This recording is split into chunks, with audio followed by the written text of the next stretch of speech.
selalu berusaha menyimpan sesuatu yang bisa membawa manfaat, baik untuk dirinya, untuk anak cucunya, maupun untuk keluarganya, untuk masa kini dan masa depannya. Kadang simpanan itu berbentuk uang, kadang berupa tanah, lain saat berbentuk pabrik, dan lain sebagainya. Sementara masa depan yang paling pasti adalah akhirat. Jika untuk masa depan dunia kita rela memeras keringat, membanting tulang, pergi pagi dan pulang petang, menyimpan uang, menyimpan tanah, menyimpan pabrik, pernahkah kita merenung jika satu saat kiamat datang, kita dibangkitkan dari kubur masing-masing, berdiri di padang mahsyar untuk mempertanggungjawabkan seluruh kegiatan hidup kita di dunia ini, lalu kita akan menuju ke alam akhirat. Sudahkah kita mempunyai simpanan untuk akhirat kita? Pada pertemuan kali ini saya ingin menyampaikan sebuah hadis di mana Rasulullah sallallahu alaihi wasallam bersabda, "Arba'un min kanzil jannah." Simpanan sorga ada 4 macam. Yang pertama, ikhfa'us sadaqah, menyembunyikan sedekah.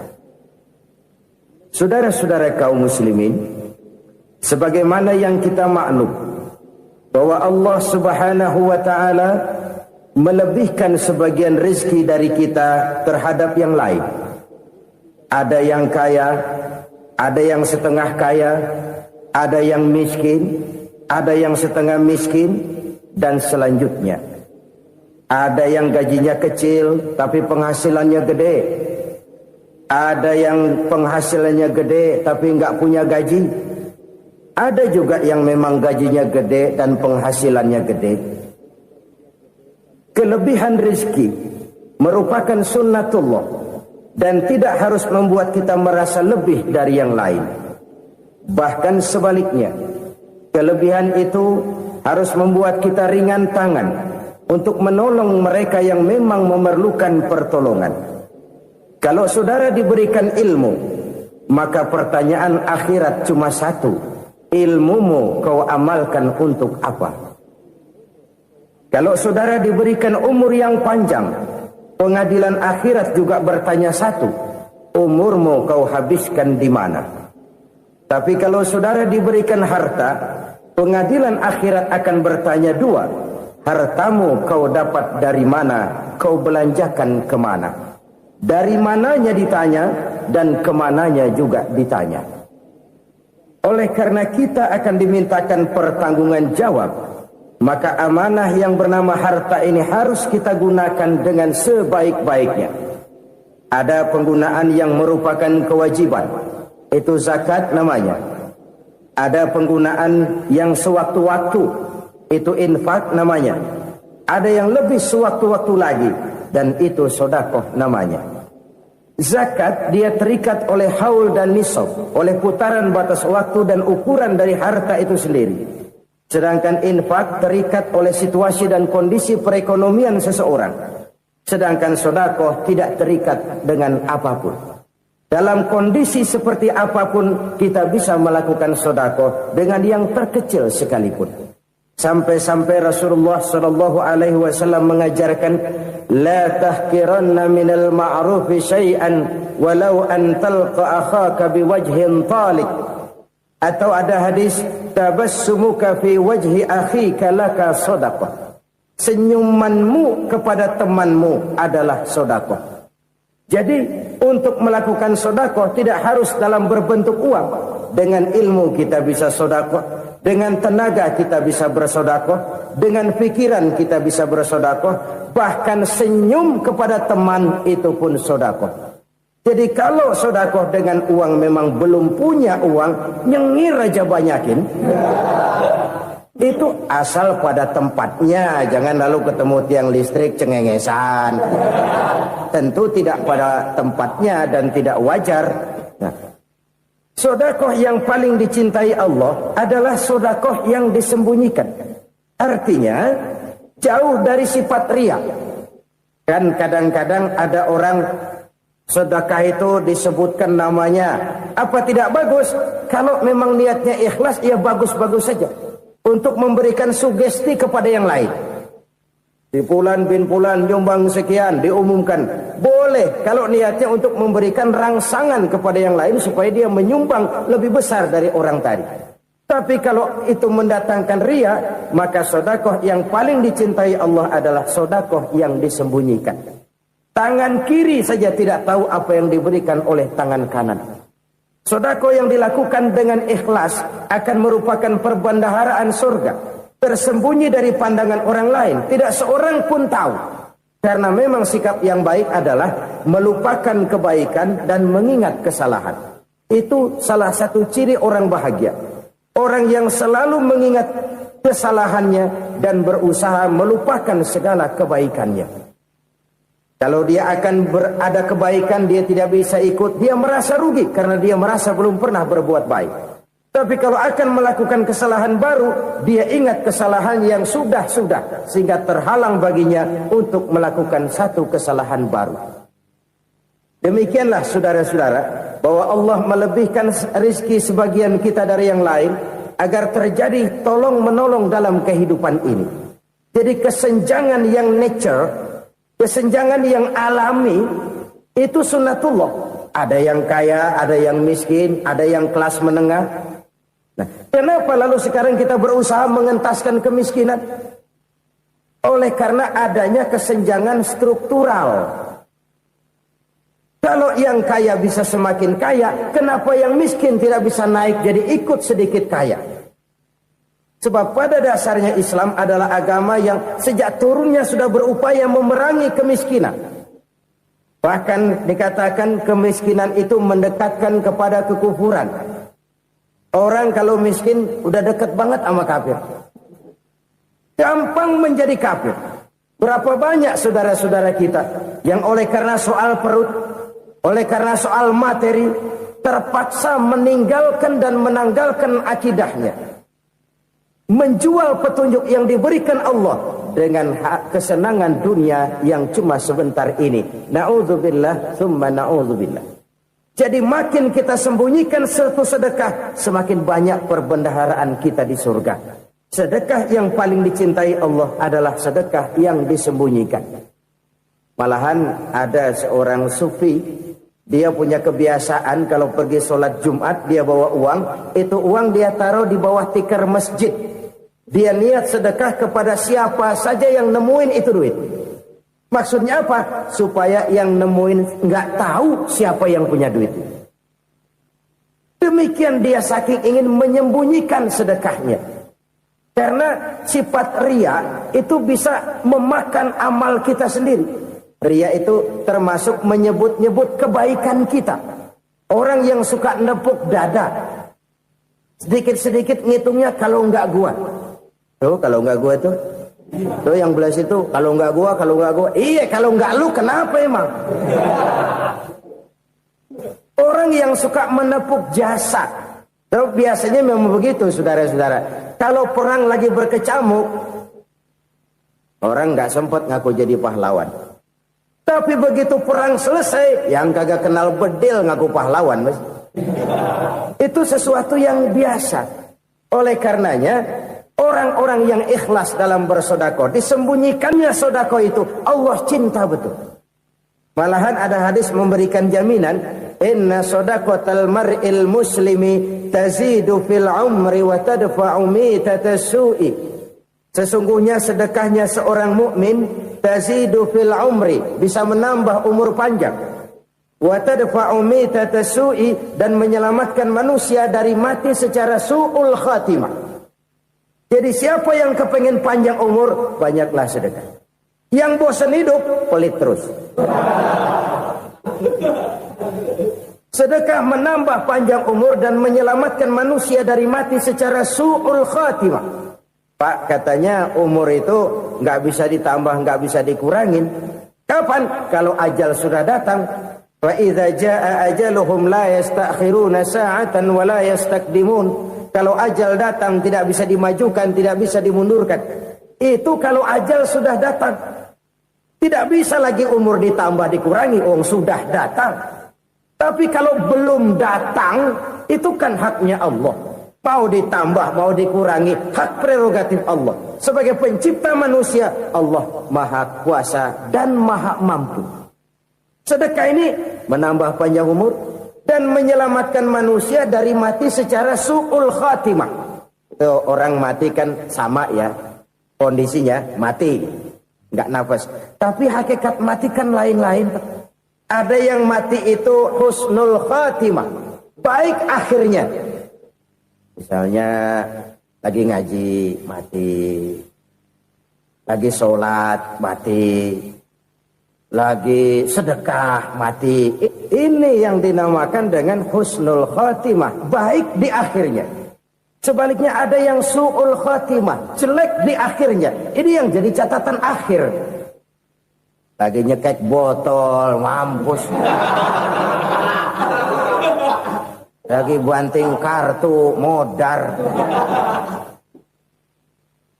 Su'ul khatimah, jelek pada akhirnya. Sedekah menyelamatkan manusia dari mati secara su'ul khatimah. Dan kita semua kepengen mendapat husnul khatimah, jauh dari su'ul khatimah. Oleh sebab itu yang bisa menyelamatkan kita dari penyakit itu antara lain adalah sedekah yang disembunyikan. Yang dikerjakan dengan ikhlas karena Allah. Tidak karena kepengen dipuji orang, tidak karena ingin dikatakan orang pemurah, sebab orang dermawan itu orang yang memberi tanpa harus diminta. Kalau masih harus diminta, ya belum dermawan namanya, masih harus diminta. Kalau nggak diminta ya tulus, lolos, polos. Saudara-saudara kaum muslimin rahimakumullah. Harta adalah amanat dan akan kita pertanggungjawabkan. Allah melebihkan rizki sebagian kita dari yang lain agar kita saling tolong menolong, bantu membantu. Nabi janjikan siapa yang meringankan beban saudaranya muslim di dunia, Allah akan meringankan bebannya di akhirat nanti. Sebuah jaminan dari baginda Nabi. Si orang yang kita bantu barangkali tidak bisa membalas, Allah yang akan membalas lewat jalan lain yang tidak pernah kita sangka-sangka. Ada orang tanya, Pak, ini ada orang nyumbang masjid sambil marah-marah, gimana? Saya bilang sumbangannya aja ambil, marahnya jangan. Marahnya jangan diambil, itu urusan dia. Saudara-saudara kaum muslimin rahimakumullah. Umat Islam ini kan umat yang punya potensi besar. Kadang kita merenung, kenapa kadang-kadang pembangunan masjid kok lambat sekali? Kalau hotel hari ini peletakan pertama, bulan depan peresmian. Supermarket hari ini peletakan batu pertama, minggu depan peresmian. Tapi kalau sudah yang namanya masjid, kadang-kadang peletakan batu pertama sekaligus jadi batu terakhir.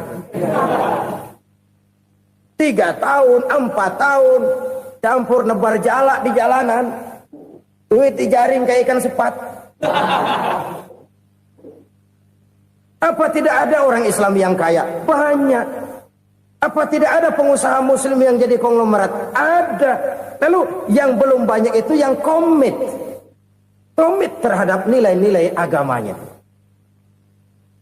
Akhirnya kita jatuh jadi umat yang lemah. Belum ada pengusaha konglomerat muslim buka pabrik supermi cap beduk misalnya umpamanya atau pabrik kecap cap sorban supaya identitas keislamannya sedikit kelihatan. Kita jatuh jadi umat yang lemah karena potensi tidak terinventarisir dengan baik. Kita ini ibarat kompor yang cuma matengin nasi orang lain. Potensi kita dimanfaatkan oleh orang lain. Ukhuwah Islamiyah kita baru terbatas kepada silaturahmi. Ukhuwah di bidang ekonomi kita lemah, ukhuwah di bidang kebudayaan kita lemah, apalagi ukhuwah di bidang politik kita lebih rapuh lagi. Padahal ukhuwah itu adalah totalitas kehidupan manusia, menyangkut ipolek sosbud, memerlukan nilai-nilai ukhuwah. Jadi oleh karena itu mari kita menyadari di dalam harta kita, walaupun kita yang cari, pergi pagi, pulang sore, peras keringat, banting tulang, di sana ada harta anak yatim. Di sana ada hak masjid. Di sana ada hak pesantren. Di sana ada hak jihad. Berbahagialah seseorang apabila dia oleh Allah dijadikan keran. Keran itu menyimpan air, tapi tidak untuk dirinya, tapi disalurkannya kepada mereka yang memang memerlukannya. Saudara-saudara kaum muslimin rahimakumullah, ini yang pertama. Jadi perbendaharaan surga adalah menyembunyikan sedekah. Orang lain nggak tahu, kita pun nggak pernah ngitung-ngitung. Kita anggap lewat begitu saja, padahal itu deposit akhirat. Satu. Yang kedua, perbendaharaan surga itu apa? Wa kitmanul musibah, menyembunyikan kesulitan. Kadang orang takut menghadapi kesulitan.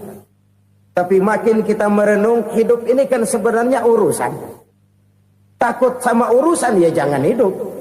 Tandanya orang hidup itu kalau punya urusan. Urusan melupakan problem. Problem sering menimbulkan kesulitan. Kesulitan bukan untuk ditakuti, tapi untuk diatasi dan dicarikan jalan keluarnya. Siapa sih orangnya yang gak pernah sulit-sulit? Makin tinggi status sosialnya, makin gede urusannya. Makin tinggi kualitas imannya, makin berat tingkat kesulitannya. Cuma memang yang namanya enak itu seperti pelangi.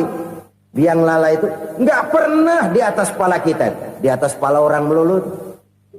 Lo sih enak lo, kata kita. Dia juga bilang yang enak kan lo. Pelangi itu nggak pernah di atas kepala kita. Kata tukang beca, aduh enak ya naik Mercy. Kata tukang beca, apa yang di dalam mobil Mercy? Aduh enak bener tukang beca, di jok ngeringkuk ngorok pules bener.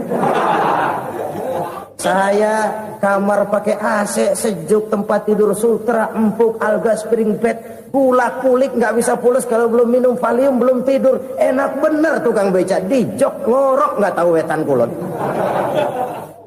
Si tukang beca bilang yang di Mercy enak, yang di Mercy bilang tukang beca enak. Inilah enak, nggak pernah di atas kepala kita, di atas kepala orang lain melulu enak itu. Nah, saudara-saudara, yang merupakan perbendaharaan surga itu orang yang bisa menyembunyikan kesulitan, baik pribadi ataupun rumah tangga. Nih terutama rumah tangga yang jadi soal. Kadang-kadang kita ini kalau senang, sebaliknya kalau senang kita diam, kalem aja, cuek. Banyak banget duit kita bawaan, diam aja udah. Malah ketemu orang takut. Tapi begitu susah, sekampung tahu. Padahal Nabi mengajarkan perbendaharaan surga itu menyembunyikan musibah, menyembunyikan kesulitan. Kalau enak, cerita sama orang-orang. Kalau nggak enak, rasain sendiri, tekan sendiri, atasin sendiri. Kita kan sebaliknya. Senang kita diam, asal lagi susah, paling tidak kita nyari teman buat cerita kesusahan.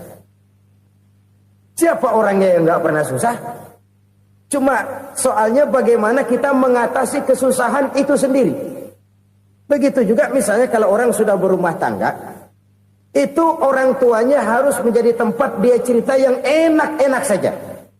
Yang nggak enak rasain berdua, selesaikan berdua, atasin berdua. Jangan dibalik. Asal senang diam, giliran susah saja. Maknya laporan. Terbalik. Bisa menjaga security informasi. Maka nama bayam keluar diam, malah seluitan. Enak amat lo makan daging ayam. Security informasi.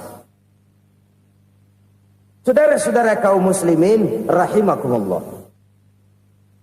Ujian yang terberat itu yang pernah diberikan kepada para nabi, para rasul, para aulia, para ulama. Makin tinggi keimanan, makin berat bentuk kesulitan. Ayo saya kemukakan satu contoh saja. Ada seorang nabi yang kaya, nabi kaya, namanya Nabi Ayub. Iblis kalau orang begini kan keki, ibadahnya rajin, kaya. Nih yang kayak begini susah digodain. Kalau ibadahnya rajin, miskin, kali bisa disogok. Sini imannya mantap, ibadahnya rajin, kaya, nabi lagi. Oh, tapi namanya iblis, nggak kurang akal. Laporan, Tuhan, kenapa Les? Ya ini bahasa saya, bahasa Qurannya sih nggak gitu. Itu hambamu yang namanya Ayub, dia rajin ibadah cuma karena dikasih kaya aja. Coba kasih miskin dia, berhenti dia sembahyang. Ah, kamu bisa aja. Saya tahu Ayub itu hambaku yang ikhlas. Saya buktiin Tuhan, silahkan. Dibuktiin lah, iblis turun ke alam ini. Yang mula-mula dia lakukan, dia rusak sawah ladang Nabi Ayub. Dia binasakan binatang ternak Nabi Ayub. Sehingga dalam waktu singkat, jatuhlah Nabi Ayub dari orang paling kaya jadi orang paling miskin. Beliau masih ibadah di mihrab dalam masjid. Datang iblis. Saudara Ayub, ya, lagi ngapain? Ibadah. Nyembah Allah, nyembah Allah. Oh, percuma. Kenapa? Tuhan yang ente sembah nih, dia udah bikin miskin ente. Sawah ladang ente hancur lebur, binatang ternak binasa. Sekarang ente jadi orang paling miskin. Ngapain nyembah Tuhan kayak begitu? Tekor. Udah berhenti dah ibadah, berhenti ibadah. Ini iblis sama Tuhan lapornya lain, yang dikerjakan kepada Nabi Ayub juga lain. Benar begitu iblis, kata Nabi Ayub. Iya. Sawah ladang saya habis, buras. Binatang ternak saya binasa, binasa. Saya miskin, bangpak. Apa jawab Nabi Ayub? Bukan innalillahi, ya ini hebat. Alhamdulillahillazi a'tani wa akhza minni.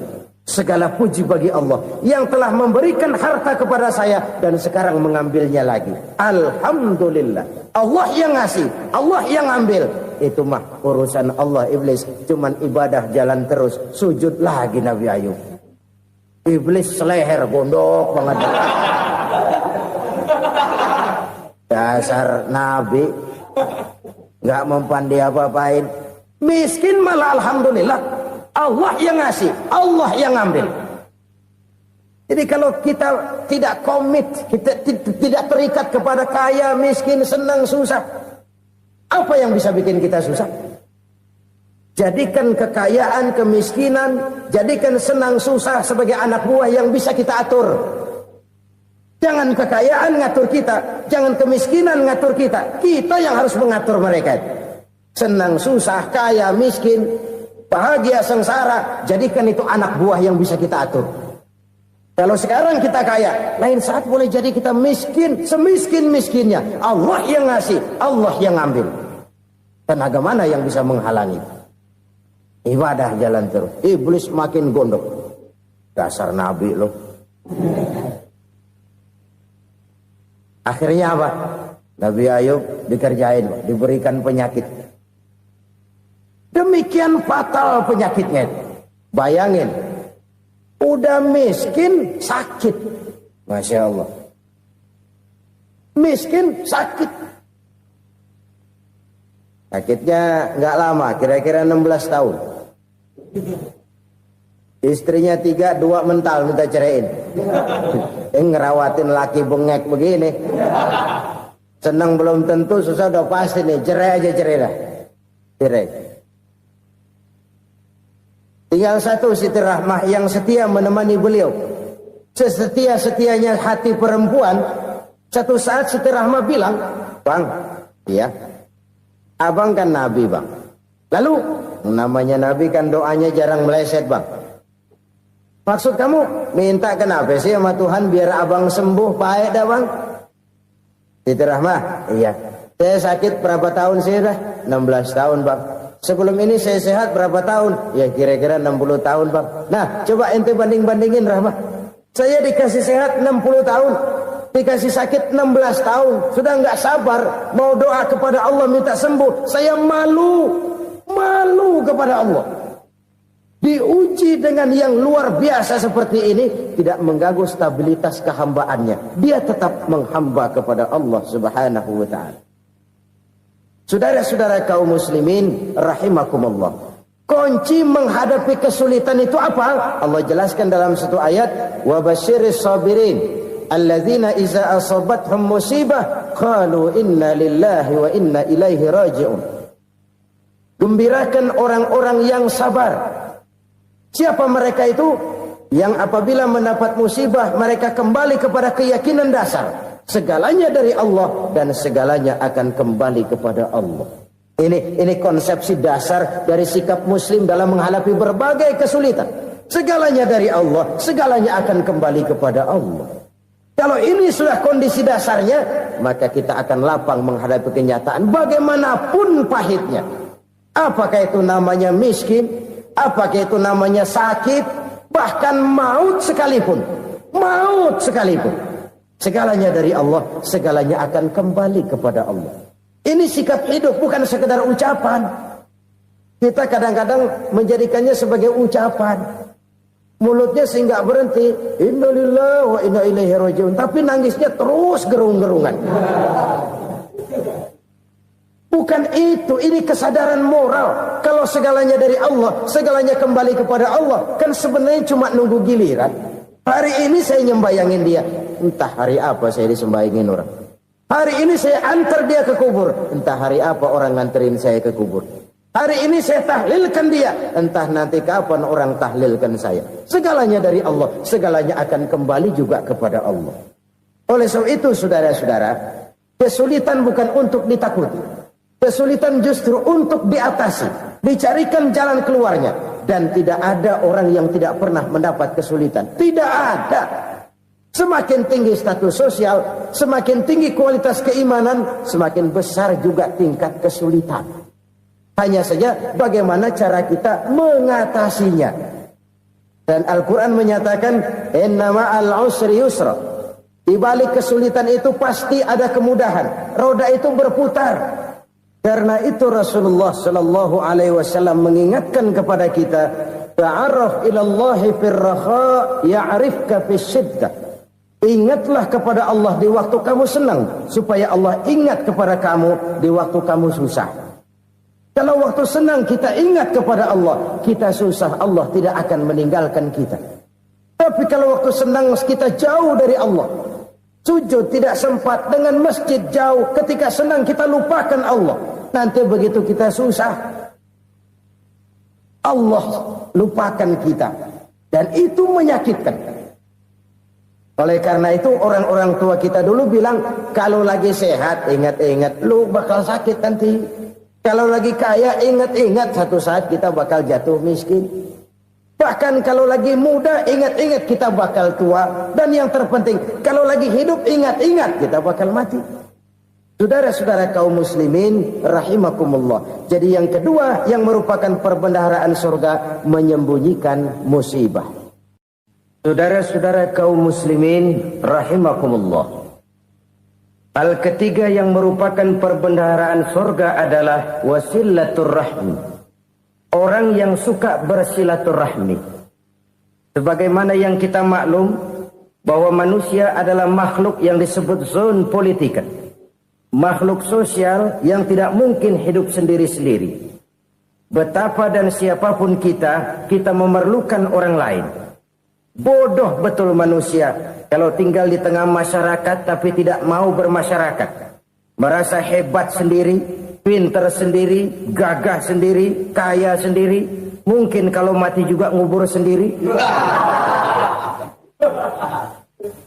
Jangankan kita di sini, di sorga saja Nabi Adam waktu sendirian bengong melulu, mondar mandir. Allah tegur dam sepi dam. Ya ini kalau bahasa saya.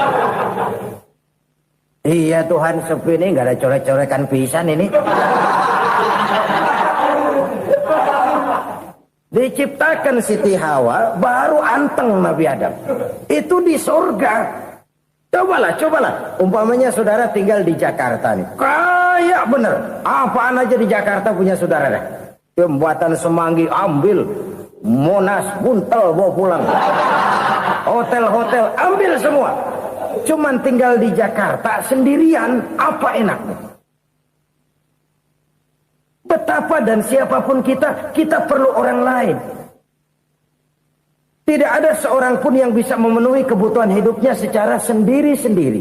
Nah, Islam telah menyelamatkan manusia dari ras diskriminasi. Mengikat manusia dengan persaudaraan yang berlandaskan kepada akidah. Karena itu dianjurkan bersilaturahmi. Bahkan Nabi menyatakan, man arada ayyubsata lahu fi rizqihi wa yunsa'a fi atharihi falyasil rahimah. Siapa yang kepengen diluaskan rezekinya dan dipanjangkan usianya, banyaklah ia bersilaturahmi. Siapa yang kepengen dimudahkan rezekinya, hendaknya ia banyak bersilaturahmi. Kalau banyak teman, kesulitan kan paling tidak ada tempat cerita. Udah susah, sendirian kita pikirin diri, nggak ada tempat tukar pikiran. Cepet banget sama bengek.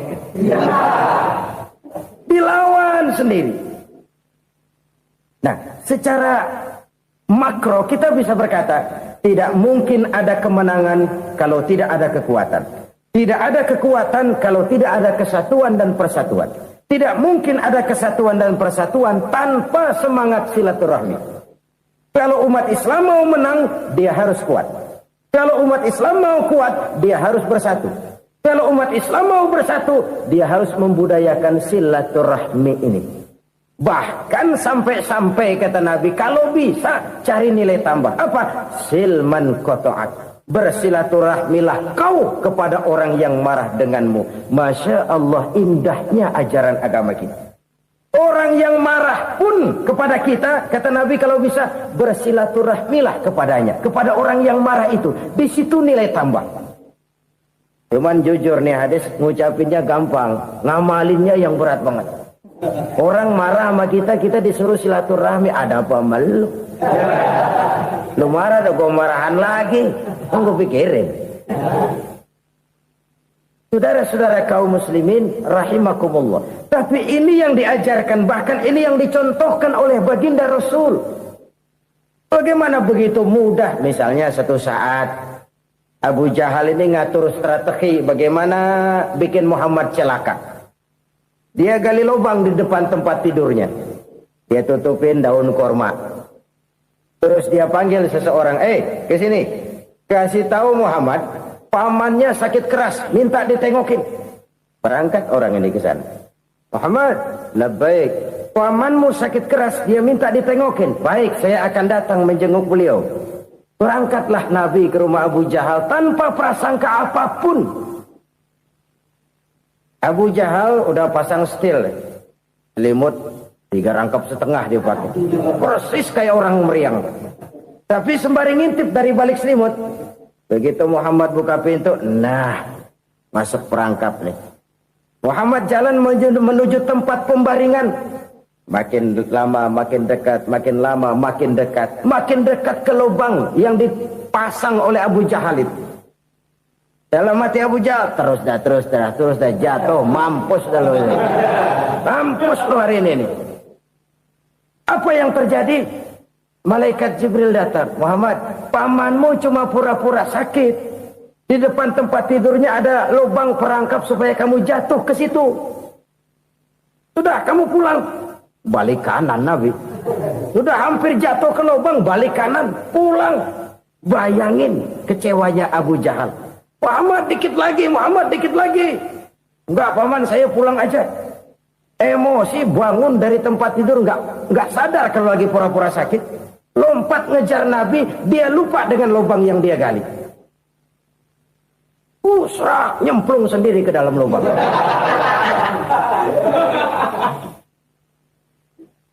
Nabi terus berlalu. Ini terjadi keanehan. Jatuh ke lubang yang dia gali itu sebenarnya nggak terlalu dalam ya, antara 3-4 meteran lah. Tolong saya jatuh ke lubang ini. Datanglah pelayan-pelayannya itu. Angkat saya dari sini. Oh, yang ngulurin tambang. Satu gulung, belum juga nyampe itu tambah. Kurang, beli lagi ke warung. Sambung, ulur lagi, nggak juga bisa sampai. Wah, ini kerjaan Muhammad ini. Tolong, siapa salah seorang kamu ke rumah Muhammad? Kasih tahu, encangnya kecebur. Minta ditolongin. Sampaikan kepada Rasul. Kenapa? Pamanmu jatuh ke lubang, Muhammad minta tolong diangkatin. Tambang udah nyambung-nyambung gak nyampe juga. Ya, nanti saya datang, saya tolong. Coba. Nyata-nyata orang berniat jahat mau mencelakakan dia. Datang dia menolong. Ini yang disebut air tuba dibalas air susu ya ini. Bukan sebaliknya. Air tuba dibalas air susu. Paman, kecebur ya? Iya Muhammad, tolong ini. Pegang tangan saya. Nabi ulurkan tangannya. Nyampe. Dipegang oleh Abu Jahal. Diangkat ke atas. Sampai atas. Apa kata Abu Jahal? Sihirmu memang hebat Muhammad. Udah ditolongin dikata sihir. Yang enak kita kemplang kan itu orang begitu. Urusan apa? Tapi inilah akhlak. Kalau bisa kamu bersilaturahmilah dengan orang yang marah kepadamu sekalipun. Orang marah kita tetap baik. So, kalau kita berbuat baik sama orang yang memang baik, rasanya sih biasa-biasa aja. Orang baik kita baik lagi, ya draw aja, belum ada nilai tambah di situ.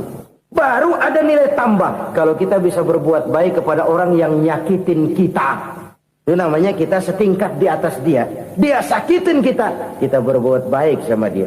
Dia pelit sama kita baik sama dia. Dia marahin kita deketin dia. Di situ kita punya nilai tambah. Jadi siapa yang ingin diluaskan rezekinya kata Nabi dan dipanjangkan umurnya, hendaklah ia banyak-banyak bersilaturahmi. Sederhana sebenarnya silaturahmi. Tapi silaturahmi membangkitkan semangat kesatuan dan persatuan.